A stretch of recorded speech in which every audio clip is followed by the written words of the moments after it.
यदि आप सेंटर परीक्षा देने जा रहे हैं और आप साइंस आर्ट्स कॉमर्स किसी भी संकाय से हैं तो हिंदी का ओरिजिनल प्रश्न देखकर जाइए। यही सारा प्रश्न आपके एग्जाम में बिल्कुल रूप से छप चुकी है। 100% ये ओरिजिनल प्रश्न हम आपको देने जा रहे हैं इस वीडियो में। तो आप इस वीडियो को पूरा देखिएगा, स्किप नहीं कीजिएगा। कोड आप देख सकते हैं, विषय कोड 106, 125, 206, 224, 306, 331 है, जो कि आपके परीक्षा में देखने को मिल जाएगा। ये साइंस आर्ट्स कॉमर्स तीनों संकाय वालों के लिए है और जो एक्स्ट्रा में लिए होंगे उनके लिए भी है। चैनल को सब्सक्राइब कर लीजिएगा। सभी विषय का ऑब्जेक्टिव सब्जेक्टिव हम आपको इस चैनल के माध्यम से देते रहेंगे। आप लोग को बता देना चाहते हैं, इसका पीडीएफ भी हम आपको देंगे, तो वीडियो को पूरा देख लीजिएगा और व्हाट्सएप टेलीग्राम ज्वाइन कर लीजिए। बोर्ड परीक्षा में भी आपको ऐसा प्रश्न देखने को मिलेगा, ठीक है। तो आप लोग चैनल को सब्सक्राइब करना ना भूलिएगा। और अभी हम पहले देखेंगे ऑब्जेक्टिव प्रश्न को। और इस वीडियो को प्लीज़ आप लोग से रिक्वेस्ट है, वीडियो को शेयर कीजिए। आप लोग से विनती है, वीडियो को शेयर जरूर कीजिए, कम से कम शेयर कीजिए। बहुत ज़्यादा रिस्क उठाए हुए हैं। तो चलिए हम लोग चलते हैं, एक एक प्रश्न को देखेंगे। हमारे पास 3 घंटा 15 मिनट समय मिलता है एग्जाम में। प्रश्नों की संख्या डबल रहेगी, आधा प्रश्न आपको बनाना पड़ता है। इसमें आपको 50 ऑब्जेक्टिव प्रश्न बनाना होगा और सब्जेक्टिव के लिए 50 प्रश्न होगा। व्याकरण 55 नंबर का पूछा जाता है, पूरा हिंदी सब्जेक्टिव ऑब्जेक्टिव मिला करके बोर्ड एग्जाम में भी। और आपके बुक से रहता है 45 नंबर, ठीक। तो चलिए 100 में हम 50 ऑब्जेक्टिव प्रश्न को देखने का प्रयास करेंगे। हालांकि हम 100 के 100 प्रश्न बता देंगे आपको, लेकिन आपको परीक्षा में बनाना कितना है, तो आपको परीक्षा में जो बनाना है केवल और केवल 50 प्रश्नों की, कोई भी 50 प्रश्न आप बना सकते हैं, ठीक। जैसे कि यहाँ पर आप इंस्ट्रक्शन में पढ़ सकते हैं, प्रश्न संख्या 1 से लेकर के 100 तक में किन्हीं 50 प्रश्नों का उत्तर ही आपको OMR शीट में देना है। तो पहला प्रश्न आपके सामने रहा। कहा जाता है, यहाँ प्रत्येक मनुष्य किसी न किसी के विरोध में खड़ा है और किसी सुरक्षित स्थान पर पहुँचने के लिए प्रतिष्ठा, सम्मान, शक्ति और आराम के लिए संघर्ष कर रहा है। यह पंक्ति किस पाठ से है? तो यह पंक्ति जो है यह है आपका किस पाठ से है? तो यह जो है ऑप्शन नंबर ए आपका जा रहा है शिक्षा पाठ से, ठीक है, जो कि बिल्कुल सही है। 2 नंबर प्रश्न है, अरेबा फरेबा उदय प्रकाश की कैसी कृति है? तो यह जो है एक कहानी है। वैसे तो आंसर आपके सामने मिल रहा है कि अरेबा परेबा उदय प्रकाश जी की कैसी कृति है?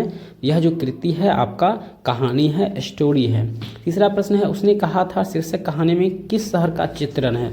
भाई अमृत शहर का चित्रण है, जिसमें 2 लड़का और लड़की आपस में वहीं पे मिलते हैं। तो यहाँ जो है अमृत शहर की चर्चा है, ठीक है। 100% आंसर आपका सही है। चौथा प्रश्न है, काठ का सपना के रचयिता कौन है? तो यह किनकी रचना है? तो यह जो रचना है गजानन माधव मुक्ति बोध की रचना है, ऑप्शन ए। जयप्रकाश नारायण का पुकार का नाम क्या था? तो नारायण। जयप्रकाश नारायण का पुकार का नाम क्या है भाई? तो यहाँ पे नारायण और बाउल 2 तरह का ऑप्शन आ रहा है, लेकिन आपका जो सही आंसर होगा वह आंसर बाउल होगा, ऑप्शन डी। अर्धनारीश्वर हिंदी साहित्य की कौन सी विधा है? तो अर्धनारीश्वर जो है यह क्या है? तो अर्धनारीश्वर अगर आप पढ़े होंगे 12th क्लास में, तो यह निबंध है, निबंध, ठीक है। नारियों पर निबंध है। शिव और पार्वती का जो आधार रूप था। किस पत्रिका संपादन में रघुवीर साहब का नाम प्रसिद्ध हुआ था? तो वो है दिनमान, ठीक। 8वां है, किस कवि ने लिखा है खेत रहने वाली की सूची अप्रकाशित है? तो यह जो बोला गया है, यह बोला गया है आपका प्रिय कवि अशोक वाजपेयी जी के द्वारा। ऑप्शन नंबर आपका जो है ए हो जाएगा आंसर। 9 नंबर प्रश्न है, गांव का घर शीर्षक कविता का जो कवि है ज्ञानेंद्र प्रतीक के किस संग्रह का अंश है? तो यह जो है संग्रह किसका अंश है? तो संशयात्मक, ऑप्शन नंबर ए आपका सही है। राष्ट्रगीत में भला कौन वह भारत वाग्य विधाता, यह पंक्ति किस शीर्षक कविता से है? तो यह जो है अधिनायक से है, ठीक। और हरचरणा नामक बालक का उसमें चर्चा होती है। 11 है, जयप्रकाश नारायण की पत्नी का क्या नाम है? बहुत बार पूछा गया है, यहाँ पे लोग मिस करते हैं। प्रभावती देवी की जगह विद्यापति देवी मार देते हैं लोग। संपूर्ण क्रांति पाठ का ऐतिहासिक भाषण गांधी मैदान में जयप्रकाश नारायण जी के द्वारा किस वर्ष दिया गया था? तो यह जो दिया गया था वह वर्ष था आपका उस समय 5 जून 1974, ऑप्शन आपका बी हो जाएगा। 12 नंबर प्रश्न। चलिए 13 नंबर प्रश्न की ओर बढ़ेंगे। रिकंस्ट्रक्शन ऑफ इंडिया पॉलिटी नामक पुस्तक के रचयिता कौन है?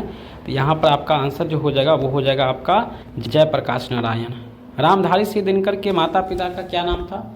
तो रामधारी सिंह दिनकर के जो माता पिता का नाम है बहुत बार लिखा है मनरूप देवी और Ravi Singh, option number A. 15 है रोज शीर्षक कहानी की नायिका कौन है, यानी महिला की बात हो रही है। रोज कहानी में जो है मालती नाम की महिला की चर्चा होती है और इनके पति का नाम माहेश्वर रहता है। 16 है अयज्ञ जी का पूरा नाम क्या है मेरे भाई। अयज्ञ जी का जो पूरा नाम है Sachchidananda Hirananda Vatsyayan Agyeya. Option number C है आपका आंसर।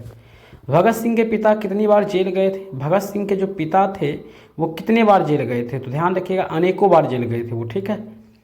लहरों के राजहंस नाटक के नाटककार कौन है। लहरों के राजहंस नाटक है और इसका नाटककार जो है वह आपका है, यहाँ पे आपका आंसर थोड़ा डाउट वाला बात है, लेकिन मोहन राकेश आंसर जा रहा है।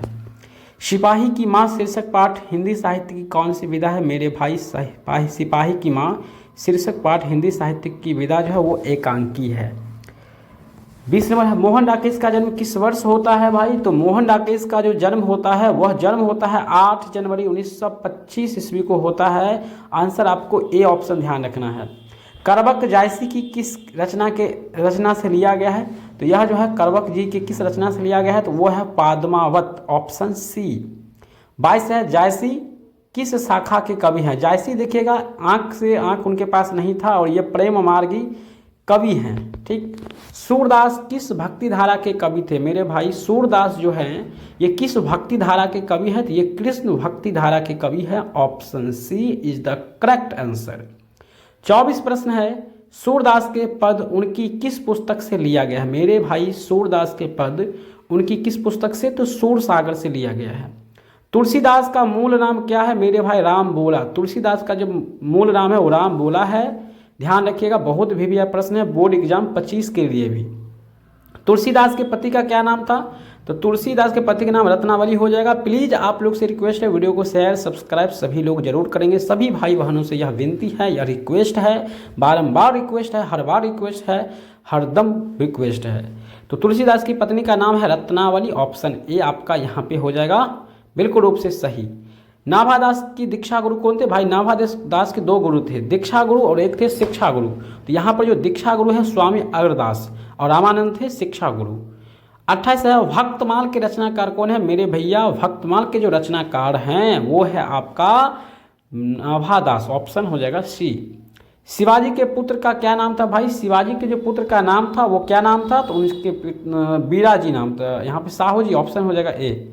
भूषण की कीर्ति इनमें में से कौन नहीं है, तो भूषण की कीर्ति इनमें से कौन नहीं है, तो आपका आंसर जो चला जाएगा यहाँ पे भूषण की कीर्ति ऑप्शन डी राधा रस केली। 31 है मालती के पति का क्या नाम था। पीछे हमने चर्चा किए थे, आप लोगों को बताए थे। मालती के जो पति का नाम है वो है महेश्वर, जो कि पेशे से डॉक्टर थे, ग्रेग्रीन का इलाज करता था।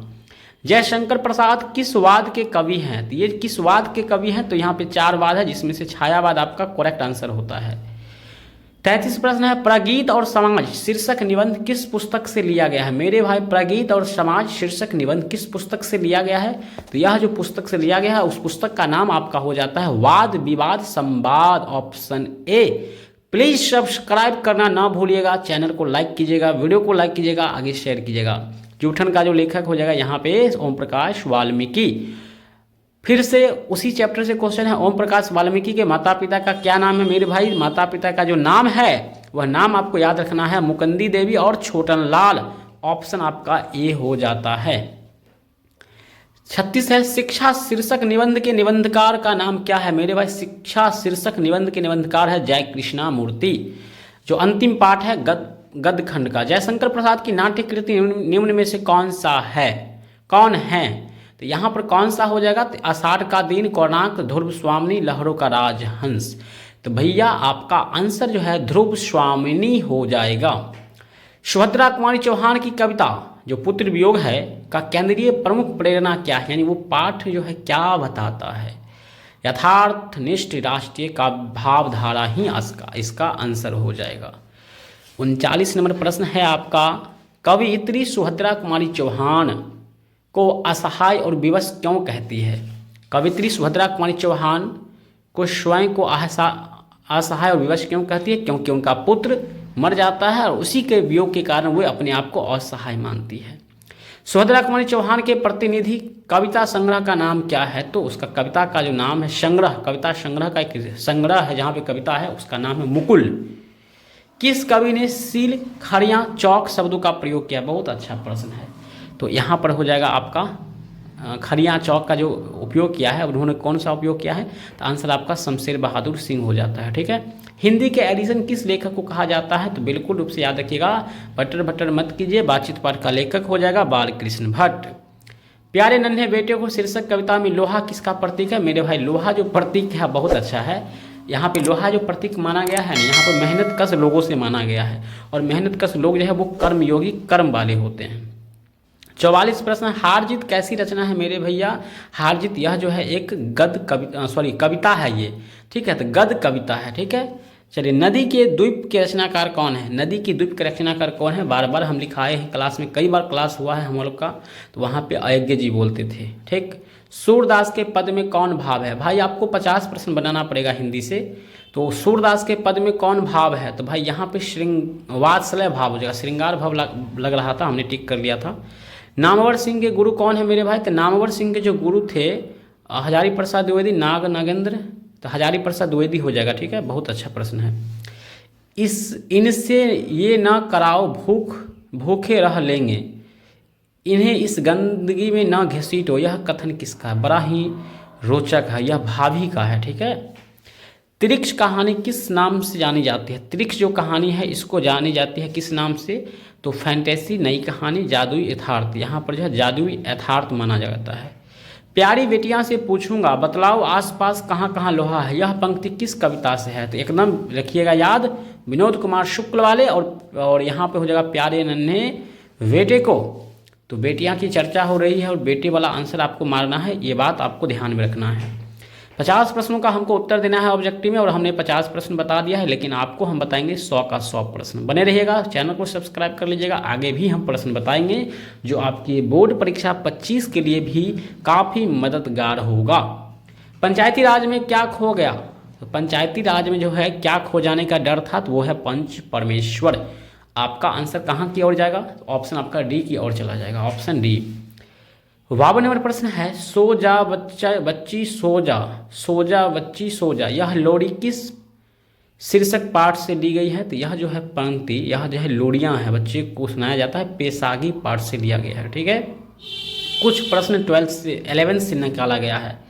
मौपासा किस देश के रहने वाले थे? मौपासा यह भी आपका 11वीं किताब से निकाला गया है। तो मौपासा जो है यह किस देश का रहने वाला था? तो यह जो रहने वाले थे यह यहाँ पे डाउट थोड़ा है, ये फ्रांस आंसर हो जाएगा आई थिंक। 54 है, यथार्थ के इस लेन देन का नाम ही संसार है, यह किस शीर्षक पाठ की पंक्ति है भाई? यह जो है यथार्थ की इस लेन देन की नाम ही संसार है, यह जो पंक्ति है वह आपका अर्धनारीश्वर तो नहीं होगा, यहाँ पे हंसते हुए मेरा अकेलापन चला जाएगा आंसर। 55 नंबर प्रश्न आपका होगा, सच्चिदानंद शब्द का संधि विच्छेद क्या हो जाएगा? काफी बार प्रश्न पूछा है, यहाँ पे 3 रूप में टूटेगा ये, सत्य चित्त आनंद या सची आनंद। तो सची आनंद आंसर ज्यादातर सही होता है, 3 बार में भी तोड़ा गया था लेकिन वो गलती था। पुनर्जन्म शब्द का संधि विच्छेद क्या होगा? पुनर्जन्म, पुनः जन्म, यहाँ पे हो जाएगा आजन्मा तो नहीं होगा, पुनः जन्म हो जाएगा। मंदिर शब्द कौन सी संज्ञा? अब यहाँ पर जो है व्याकरण आपका शुरू हो रहा है, मस्ती से बनाइएगा व्याकरण वाला प्रश्न। मंदिर शब्द कौन सी संज्ञा है भाई? तो वहाँ पे ऑप्शन देख लिया आपने क्या हुआ। एशिया शब्द कौन सी संज्ञा है? फटाफट देखिए, हम टिक मारते हुए जल्दी से आगे बढ़ेंगे। ठीक, हमें सब्जेक्टिव ही देखनी है। तो यहाँ पे व्यक्तिवाचक। मोती शब्द कौन सी संज्ञा है? तो मोती, देखिए मोती यहाँ पे स्त्रीलिंग पुल्लिंग भी पूछता है, तो मोती पुल्लिंग होता है, और संज्ञा की बात होता है तो ये द्रव्यवाचक होता है, क्योंकि मोती को हम गिन सकते हैं। दल शब्द कौन सी संज्ञा है? जब दल बनता है तो छोटी दल या बड़ी दल, ये एक समूह होता है। ठीक है, तो यहाँ पे आपका जो बन जाता है वो दल समूहवाचक की ओर चला जाता है। 61 प्रश्न है, सप्तऋषि शब्द कौन सी समास है? सप्तऋषि यहाँ पे 7 होता है ना, तो ऐसे संख्या आता है तो दीर्घ समास होता है, जैसे कि हमने आपको बताया है। अन्न जल शब्द कौन समास है? अन्न और जल, और बीच में हाइफन आ गया है तो याद रखिएगा द्वंद्व समास हो जाएगा। कहाँ ऑप्शन है भाई? ए ऑप्शन मार लो। पदच्युत शब्द कौन समास है? पदच्युत शब्द जो है ये कौन सा समास है? पदच्युत, यहाँ पद जो है च्युत है, तो यहाँ पे तोड़ेंगे संधि विच्छेद, ये तत्पुरुष में चला जाता है। ठीक है। नीलांबर, यहाँ पर जो है विशेषता बताया जा रहा है। नीलंबर शब्द कौन समास है? तो कर्मधाराएं की ओर जाएगा आंसर आपका, और बहुव्रीहि भी होता है या दोनों होता है, लेकिन बहुव्रीहि ज़्यादा आंसर सही है। यशोदा शब्द का संधि विच्छेद क्या हो जाएगा? एकदम याद रखिएगा, बहुत बार पूछा गया है। यशोदा का संधि विच्छेद बहुत बार पूछा है, यशः जोड़ दा होगा, ऑप्शन ए। 66 प्रश्न है, तदेव शब्द का संधि विच्छेद क्या होगा मेरे भैया?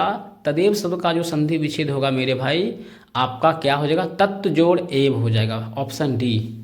आदर शब्द का विशेषण क्या होगा मेरे भाई? आदर शब्द का जो विशेषण हो जाएगा आपका कौन सा हो जाएगा? तो आदर शब्द का विशेषण आदरणीय होगा, आदर पूर्वक, आदरणीय, सादर। तो आदरणीय बेहतर होता है, आदरणीय आंसर आपका ए हो जाएगा। जीव शब्द का विशेषण क्या होता है? जैविक, जीवाणु, जंतु, जानवर। जीव का तो जानवर नहीं होगा, जंतु भी नहीं होगा, जैविक हो जाएगा आपका आंसर, ठीक है। चलिए, लोक शब्द का विशेषण क्या होगा? लौकिक, लौकिक, लौकेश, लौकपरक। तो लौकिक हो जाएगा, लौक शब्द का विशेषण आपका लौकिक, ऑप्शन नंबर ए। 30 प्रश्न बचा है, अब हम लोग 70 नंबर प्रश्न देखेंगे। भारत शब्द का विशेषण क्या हो जाएगा? भारत, अभारतीय, भारतीय, भारतीय। तो जो सही लग रहा है ऑप्शन बी आपका लग रहा है, 100% सही है, भारतीय, ठीक। 71 प्रश्न है, सकार शब्द का विलोम क्या हो जाएगा? सकार का विकार, कर्मकार, निराकार, अतिकार। साकार का हो जाएगा आपका निराकार, ठीक है। नर शब्द का विलोम क्या हो जाएगा? हर बच्चे को पता है, नर का नारी, पुरुष का भी नारी, पुरुष का नारी होता है, ठीक है, नर का मादा भी होता है। आर्द्र शब्द का विलोम क्या होगा मेरे भाई? आर्द्र का विलोम जो होता है यहाँ पर नीला कभी नहीं होगा, गाढ़ा नहीं होगा, कूड़ा नहीं होगा, शुष्क हो जाएगा, आर्द्र का शुष्क होता है। नूतन शब्द का विलोम क्या होता है मेरे भैया? नूतन शब्द का जो विलोम होता है पुरातन, पुरातन तो नहीं होगा, संकुचित, प्रलय, एकत्र। तो चलिए, नूतन का जो है पुरातन ही हो जाएगा आंसर, पुरातन सही है। नूतन मतलब नया, पुरातन मतलब पुराना। श्री गणेशाय करना मुहावरे का अर्थ बचपन से पता है, कोई भी काम को प्रारंभ करो या श्री गणेशाय कीजिए या फिर आरंभ करना होता है। 76 नंबर प्रश्न है, सब धन 22 पसेरी मुहावरे का अर्थ क्या होता है मेरे भाई? सब धन 22 पसेरी मुहावरे का जो अर्थ होता है वो आपका कौन सा अर्थ हो जाता है? तो यहाँ पर आंसर जो आपका चला जाएगा, सब अच्छा खराब सबको एक समझना, ठीक। 77 नंबर प्रश्न है, इसके बाद मात्र 23 प्रश्न बचने वाला है। सिर ऊंचा होना मुहावरा का अर्थ क्या होता है मेरे भाई? सिर ऊंचा करना मुहावरे का जो अर्थ होता है वो आपका क्या हो जाता है? तो आंसर यहाँ पर जो है चला गया कहाँ पे, तो हमने आपको बता दिया। तो वो आपका आंसर यहाँ पे अत्याधिक लोभी हो जाना हो जाएगा, ऑप्शन नंबर ए हो जाएगा, ठीक है। चलिए, 5 उंगली घी में होना मुहावरे का अर्थ हमने अभी आपको बताया ना, अत्याधिक लाभ होना हो जाएगा, ऑप्शन नंबर ए। 79 नंबर प्रश्न है आपका, कायर शब्द का विपरीतार्थक शब्द क्या होता है? कायर मतलब होता है जो डर के भाग जाता है, कायर का होता है निडर होता है, एकदम याद रखिएगा क्या होता है भैया? कायर का जो विलोम यानी उल्टा शब्द जो होता है आपका वो निडर होता है। हर्ष शब्द का विपरीतार्थक शब्द क्या होता है? हर्ष मतलब होता है खुशी होता है, ठीक, खुशी मनाता है। परिहास, विषाद, परिहार, सभ्य। तो यहाँ पर आंसर विषाद की ओर चला जाएगा, ठीक है, बिल्कुल सही। 81 प्रश्न है, सुमति शब्द का विपरीतार्थक क्या होगा मेरे भैया? सुमति शब्द का जो विपरीत शब्द यानी उल्टा शब्द हो जाएगा वो कुमति की ओर चला जाएगा, आंसर सी। झ का उच्चारण क्या होगा? चौ, छ, ज, झ। चौक चवर्ग का जो है तालु होता है, ऑप्शन बी। चौ छ के पंक्ति में जो भी खरहा आता है उस सब का खरहा का जो होता है उच्चारण वो आपका तालु से होता है। और टॉ में जो होता है टॉ, ठॉ, डॉ, ढ जो है ढ, इसमें जो है मूर्धा यानी मुख से होता है, टॉ में आने वाले। तो का उच्चारण स्थान यहाँ पे दंत हो जाएगा। तो का उच्चारण स्थान पूछा गया, तो थ दो ध जो भी होगा आपसे पूछा जाएगा। 84 नंबर प्रश्न का जो आंसर चला जाएगा वो आपका कहाँ पे टिक होना है? यह इसका जो आंसर आपका टिक होना है वो बी की ओर होना है, ठीक है। तो आपका आंसर यहाँ पे लगना चाहिए ऑप्शन नंबर बी, दंत। 85 प्रश्न है, ब का उच्चारण स्थान है। ब मतलब प फ ब का जो उच्चारण स्थान है वो औष्ठ है। ब बोल के देखिए, ब हमेशा दोनों ओष्ठ सटता है। समास के मुख्यतः कितने भेद होते हैं हिंदी में? ध्यान रखना है, हिंदी में समास के जो भेद होते हैं वो मुख्यतः 6 होते हैं, लेकिन यहाँ पे 6 ऑप्शन नहीं है तो आपको 4 मारना है। वर्ण के कितने भेद होते हैं मेरे भाई? वर्ण के जो भेद होते हैं वो आपका स्वर वर्ण और व्यंजन वर्ण 2 ही भेद होते हैं। हिंदी में आपका वर्ण के 2 भेद होते हैं, ऑप्शन बी। 88 नंबर प्रश्न है, बिना विचार जो करे सो पछताए, पाछे पछताए, किस सर्वनाम का उदाहरण है? तो यहाँ पे जो बिना विचारे जो करे सो पछताए, यहाँ पर जो हो जाएगा आपका प्रश्न पूछा, प्रश्न तो यहाँ पर है नहीं, तो यहाँ पे संबंध हो रहा है, यहाँ पे संबंधवाचक हो जाएगा। 89 नंबर प्रश्न है, इसके बाद 11 प्रश्न बचेगा। मैं यह काम आप कर लूँगा, मतलब स्वयं बता रहा मैं अपने आप कर लूँगा, तो यह जो है निजवाचक की बात हो रहा है, ठीक। मैं अपना काम स्वयं कर लूँगा, मैं यह काम आप कर लूँगा, आप कर लूँगा मतलब स्वयं कर लूँगा, तो निजवाचक हो जाएगा, निजी व्यक्ति की बात हो रही है। 90 नंबर प्रश्न है, मैंने तुम्हें उसकी पुस्तक दी, किस सर्वनाम का उदाहरण? मैंने तुम्हें उसकी पुस्तक दी निजवाचक है, ठीक। जिसके आर पर देखा जा सके के लिए एक शब्द क्या होता है? बड़ा ही आसान सवाल है। जिसके आर पर आप देख सकते हैं उसे छठा क्लास में पढ़े होंगे, पारदर्शी कहते हैं। ऑप्शन नंबर ए हो जाएगा आपका, ट्रांसपेरेंट होता है। 92 नंबर प्रश्न है, ईश्वर में विश्वास रखने वाले के लिए एक शब्द क्या है मेरे भाई? तो जो ईश्वर में विश्वास रखते हैं उसके लिए एक शब्द है नास्तिक। ठीक, सॉरी, ईश्वर में विश्वास रखने वाले को हम लोग आस्तिक कहते हैं, नास्तिक तो जो नहीं रखता है उसको कहते हैं। 93 नंबर प्रश्न है, जिसके समान दूसरा ना हो के लिए एक शब्द कौन है? जिसके समान कोई दूसरा नहीं होता है उसके लिए एक शब्द है आपका कौन सा? तो यहाँ पे हो जाएगा आपका आंसर चला जाएगा किसकी ओर? जिसके समान दूसरा ना हो, अद्वितीय हो जाएगा, ऑप्शन नंबर डी। राम ने रावण को मारा किस कारक का उदाहरण है? राम ने रावण को मारा, यह किस? राम ने रावण को, कर्ता ने, तो कर्ता ने कहाँ है भाई? ऑप्शन डी खोज लो। 95 प्रश्न है, लाइक कीजिएगा, भूलिएगा नहीं आप लोग, वीडियो को लाइक कीजिएगा, शेयर कीजिएगा सभी ग्रुप में। लवकुश राम के पुत्र है, यह किस कारक का उदाहरण है?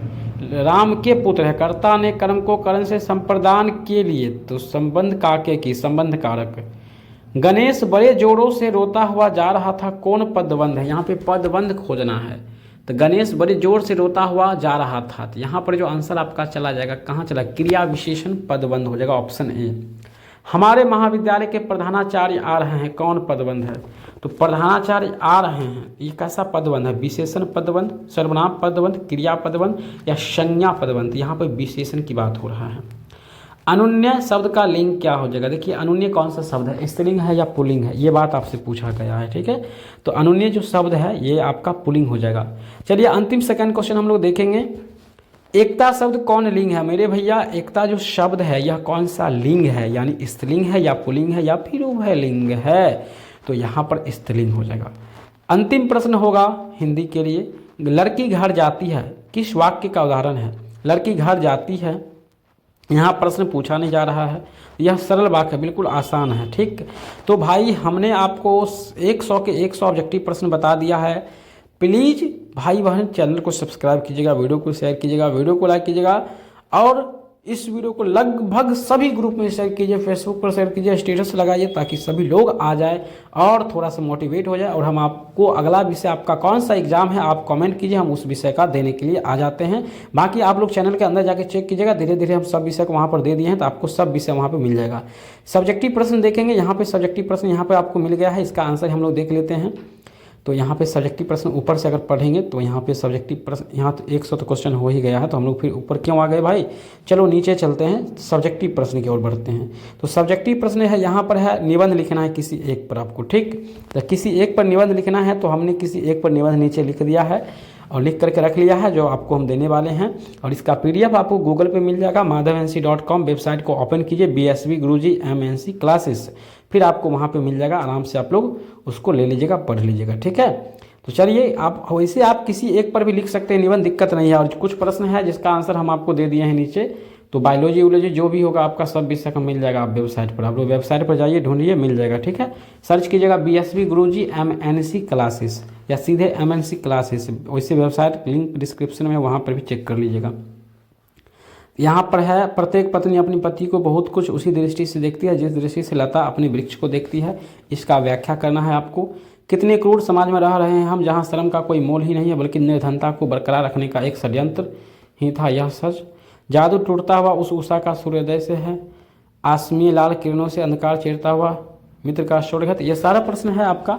व्याख्या करने वाला जो प्रश्न है ये 4 नंबर का होता है, जो 2 प्रश्न बनाना है। 4 प्रश्न होता है, किन्हीं 2 प्रश्नों का उत्तर आपको देना पड़ता है और प्रस्तुत पंक्तियां करके देना पड़ता है आंसर, यानी अच्छी तरह से आपको देना पड़ता है। मिस्टेक उस्टेक कीजिएगा तो नंबर कट जाता है यहाँ पे। ठीक, तो मिस्टेक आपको नहीं करना है। ठीक है, और 4 वो में कोई 2 प्रश्न बनाना है। और तीसरा प्रश्न आपके सामने है, महाविद्यालय परित्याग प्रमाण पत्र हेतु महाविद्यालय के प्रधानाचार्य के पास एक आवेदन पत्र लिखना है। यानी 3 में जो प्रश्न आपसे पूछा गया ये आपको महाविद्यालय परित्याग प्रमाण पत्र हेतु अपने महाविद्यालय के प्रधानाचार्य यानी प्रिंसिपल के पास एक आवेदन पत्र लिखना है, जो कि 5 नंबर का प्रश्न, बहुत ही अच्छा है। 5 नंबर का एक प्रश्न है। या इसके अलावा आप अथवा वाला भी बना सकते हैं, जहाँ पे आपको शिकायत पत्र लिखना होगा आपको। ठीक है, पटना नगर निगम को एक शिकायत पत्र लिखना है आपको। और चौथा प्रश्न में यहाँ पर जो है आपको 5 प्रश्न बनाना होगा। चलिए चौथा नंबर की ओर बढ़ेंगे। सब्सक्राइब करना ना भूलिएगा, बार बार हम याद दिला रहे हैं आप लोग को। यहाँ पे 4 नंबर में है आपके सामने 10 प्रश्न होगा, जिसमें से किसी 5 प्रश्नों का ही उत्तर आपको देना पड़ता है। ठीक, गौतम बुद्ध ने आनंद से क्या कहा, आर्ट ऑफ कन्वर्सेशन क्या है, लहना सिंह के गांव में आई तुर्की मौलवी क्या कहता है, दरविहीन लोकतंत्र और साम्यवाद में किस प्रकार संबंध है, गाय किस और दौर पड़ी, सूरदास रचित प्रथम पद के आधार पर बताइए, तुलसी सीता से कैसी सहायता मांगते हैं। तो बहुत ही मतलब कि हम सारे प्रश्न आप लोगों को बता चुके हैं, दिक्कत नहीं है, तैयारी करके जाइए, परीक्षा में छापिए, टेंशन की बात नहीं होगी। सब प्रश्न आपको मिल गया है, कोई टेंशन नहीं होगा। यहाँ से जाके आराम से आप सभी प्रश्नों का उत्तर दे सकते हैं परीक्षा में। वीडियो बनने वाला है आपको 40 मिनट के आसपास, अगर हम सब प्रश्न बताएंगे तो। छत्रसल की तलवार कैसी है, वर्णन करें। चातकी किसके लिए तरसती है, कवित्री का खिलौना क्या है, नर और नारी एक ही द्रव की ढली दो प्रतिमाएं हैं कैसे। पाँचवा भी है आपका, किन्हीं 3 प्रश्नों का उत्तर देना पड़ता है, ये प्रश्न भी आपका 5 नंबर का होता है। लाना सिंह का चरित्र चित्रण कीजिए। रोज कहानी का केंद्रीय संदेश की समीक्षा करें। 5 नंबर का प्रश्न है, एक प्रश्न, ठीक है। 3 प्रश्नों का उत्तर दीजिएगा, 5 नंबर आपको मिलेगा, 5 या 15 अंक आपको मिल जाएगा, ठीक। तो यहाँ पे आपके सामने 6 प्रश्न है, किसी 3 प्रश्नों का आपको उत्तर देना पड़ेगा, ठीक है। और यहाँ पे 6 नंबर में होता है संक्षेपण करना, तो संक्षेप भी आप लोग कर सकते हैं 6 नंबर वाले, ठीक। तो यहाँ पर अधिनायक शीर्षक कविता का भावार्थ लिखना होगा, ये वही जो भी उसके बारे में आप जानते हैं वो लिखना पड़ता है आपको, ठीक है। समझ लीजिए पैटर्न सही तरह से, जो परीक्षा में जाने के बाद आपको दिक्कत ना होगा, आराम से बना लीजिएगा। गांव का घर शीर्षक कविता का केंद्रीय भाव लिखना है आपको। छठा है निम्नलिखित अवतरणों में से किसी एक का संक्षेप करना, यानी 2 आपको यहाँ पे अवतरण दिया गया है, यानी 2 अवतरण नीचे है, एक पहला है दूसरा है, इसका संक्षेप करना है। संक्षेप कैसे करना होता है तो वो हम बता चुके हैं आप लोग को, ठीक है। नहीं देखे हैं वीडियो तो आप BSV गुरुजी के चैनल पर जाइए, वहाँ पे आपको मिल जाएगा BSV गुरुजी MNC क्लासेस, सर्च कीजिएगा, मिल जाएगा। तो ज़्यादा समय नहीं लेंगे भैया, और हम चलेंगे आंसर की ओर, यानी सब्जेक्टिव आंसर भी हम जो आप तैयार करके रखे हुए हैं वो आपको बताएंगे। तो यहाँ पर आप इसका तो संक्षेपण करना ही पड़ेगा आपको। पहला का संक्षेपण कीजिए। इसका देखिए क्या करना पड़ता है, शब्दों को गिन करके 3 से भाग दीजिए, जितना शब्द आता है उस शब्द को 3 से भाग दीजिए, जितना शब्द आता है लगभग में उतना शब्द इसमें से छांट करके लिख देना है। किसके बारे में लिखा गया है उसको आपको शीर्षक बना लेना है। तो ऐसा ही इसका आंसर देना पड़ता है आप लोग को, ठीक है ना। उम्मीद करते हैं इस बात को आप समझ गए होंगे कि इन प्रश्नों का उत्तर जो किस तरह से तैयार किया जाता है। खंड ब में प्रश्न है आपका, निम्नलिखित में से किसी एक विषय पर निबंध लिखिए। छात्र और राजनीति पर, तो हम यहाँ छात्र और राजनीति पर निबंध लिख दिए हैं। जो नीचे है, विद्यार्थी जीवन ही वह काल है जब मनुष्य अपने जीवन की तैयारी करता है, इसी पर मनुष्य का भविष्य निर्भर करता है। वस्तुतः विद्यार्थी जीवन एक तपस्या है जिसके लिए दृढ़ कायनिष्ठ परिश्रम एवं शील सौजन्य से युक्त तपस्वी की आवश्यकता होती है। मतलब थोड़ा हम किताब से भाषा यहाँ उठा लिए हैं, तो आप लोग को इसको लिख लेना है, समझ ही गए होंगे, दिक्कत नहीं है। तो यहाँ पे थोड़ा लंबी लाइन है, परिश्रमी शील सौजन्य से युक्त तपस्वी की आवश्यकता होती है।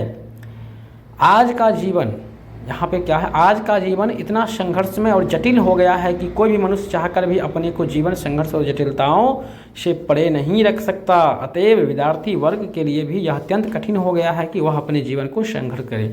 भैया आप जो भी जानते हैं छात्र जीवन के संबंध में वो लिख सकते हैं, जरूरी नहीं है कि जो हमने बताया है वही बात आपको लिखना पड़ेगा। आगे बढ़ेंगे, और भी यहाँ पर कुछ बातें हैं। वह अपने जीवन को संघर्ष तथा जटिलताओं से मुक्त रखकर पूर्णतः विद्या अध्ययन में लीन रहें, यह संभव अब नहीं है। तो भविष्य पर यह निर्भर करता है, काफ़ी दिन दिक्कत होगा। दूसरा में है आपका किन्हीं सप्रसंग व्याख्या करना है 2 अवतरणों का। तो पहला अवतरण का हमने किया है पत्नी वाला।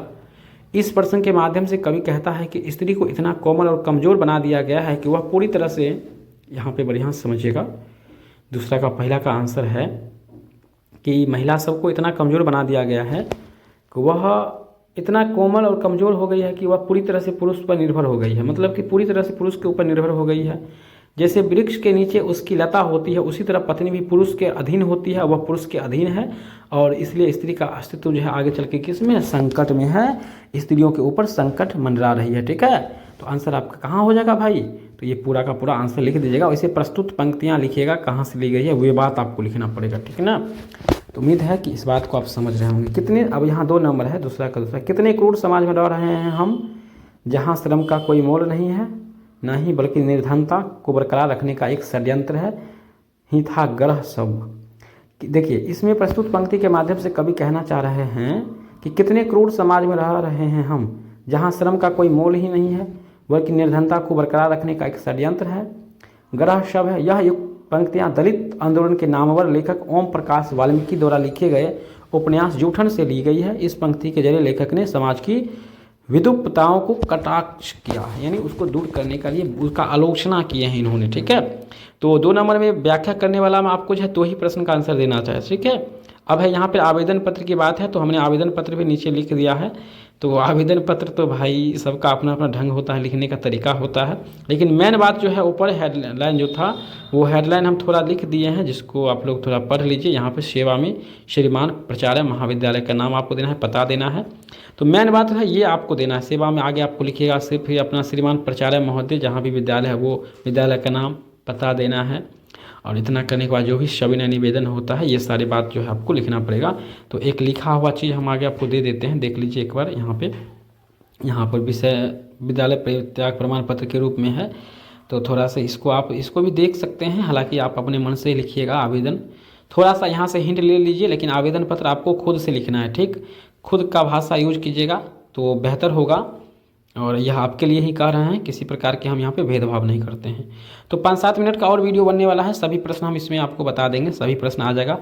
ठीक है, हमें परिवेश हेतु यहाँ पे कुछ दिया गया है, तो इसको तो हालांकि छोड़ भी देते हैं तो चल जाता, लेकिन दे दिए हैं, जो भी कमज़ोर छात्र होंगे वो सब भी अपना पढ़ लेंगे। ठीक है ना, चलिए तो इसको छोड़ते हुए और हम भुगतान कर दिया जाए, और उसी पर यहाँ पर लिखा गया है, थोड़ा पढ़ रहे हैं तो इसको पढ़ भी सकते हैं आप लोग। चलिए चलते हैं नेक्स्ट प्रश्न की ओर।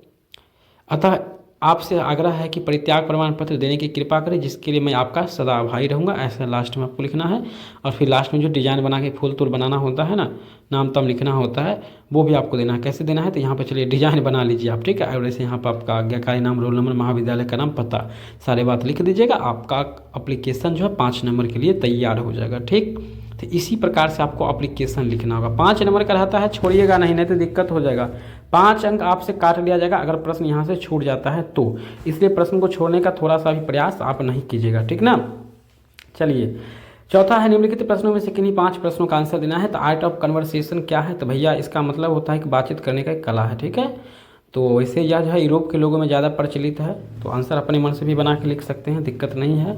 और यहाँ से भी आप आंसर को छाप सकते हैं, कला होता है। वैसे तो हर बात करता है, लेकिन जब इस तरीके से बात किया जाए तो सामने वाला बात को ध्यान से सुने, मतलब ऐसा बात कीजिए कि सामने वाले आपको बात को ध्यान से सुने, प्रभावी हो जाए आपसे। ठीक है, इसी को आर्ट ऑफ कन्वर्सेशन कहा जाता है।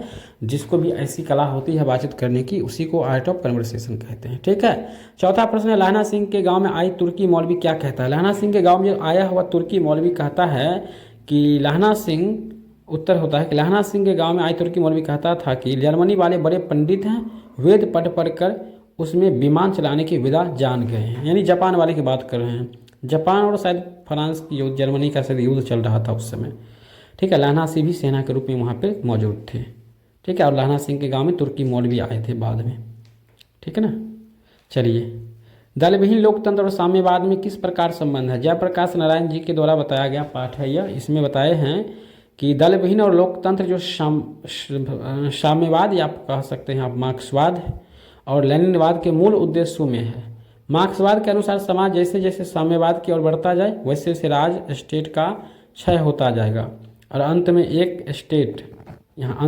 स्टेटलेस सोसाइटी कायम होगा। यह कहना है जयप्रकाश नारायण जी का। ठीक है, तो यहाँ से आपको 5 प्रश्न बनाना है, इस बात को ध्यान रखिएगा। आगे भी हम प्रश्न दे रहे हैं। चातकी किसके लिए तरसती है भैया, तो चातकी जो है वो बारिश के बूंद के लिए तरसती है। वह मरते समय लड़की को साप दे गया कि जैसे तूने मुझे पानी के लिए तरसाया वैसे ही सृष्टि पर्याप्त, तू भी चोली बन, बूंद बूंद पानी के लिए तरसते रहना, यह है। ठीक है, वह मरते समय लड़की को साप, यही लड़की नहीं चातकी को साप दे गया, यहाँ पे शो होता, तो थोड़ा सा चलिए टाइपिंग मिस्टेक है, आप लोग चातकी लिखिएगा। नर और नारी एक ही तरफ की ढली 2 प्रतिमाएं हैं, कैसे। नर और नारी 2 अलग अलग जातियाँ और जीव होते हैं, ये बात तो सही है, लेकिन जैसे मानव जाति में पुरुष और महिला होते हैं, इसलिए नर और नारी एक ही तरफ की ढली क्या है मेरे भाई, तो मेरे भाई ये प्रतिमाएं हैं। बोलते बोलते हमें एनर्जी की बहुत सारा लॉस हो गया। ठीक है ना, तो आप लोग वीडियो को लाइक कर लीजिएगा और सब प्रश्न को देख लीजिए, समझ लीजिएगा, समझे ना, कोई छोड़िएगा नहीं और कंजूसी कोई भी नहीं करिएगा। सब प्रश्नों को अच्छी तरह से पढ़ के जाइए परीक्षा में, सब प्रश्न आपको बना के आना है। यहाँ बनाने का प्रैक्टिस नहीं कीजिएगा तो एग्जाम में, बोर्ड एग्जाम में दिक्कत हो जाएगी, इसलिए आराम से बनाइए, मस्ती के साथ बनाइए। चलिए इस प्रश्न का भी आंसर यहाँ पर है, तो इसका आंसर आप लोग छाप लीजिए। इस कहानी का केंद्रीय संदेश यह है कि जीवन की एक ढर्रे पर चलती दिनचर्या से उब हो जाना स्वाभाविक है। रोज कहानी अयज्ञ जी द्वारा लिखी गई है। यह एक प्रसिद्ध कहानी है। कहानी की नायिका मालती थी, जो भी एक विवाहित महिला है। उसका पति का नाम महेश्वर होता है, जो एक पेशे से डॉक्टर थे। तो ये सब बात आपको इसमें लिख लेना है। शिक्षा का अर्थ क्या होता है, तो ये सब भी आपको यहाँ पर छाप देना है।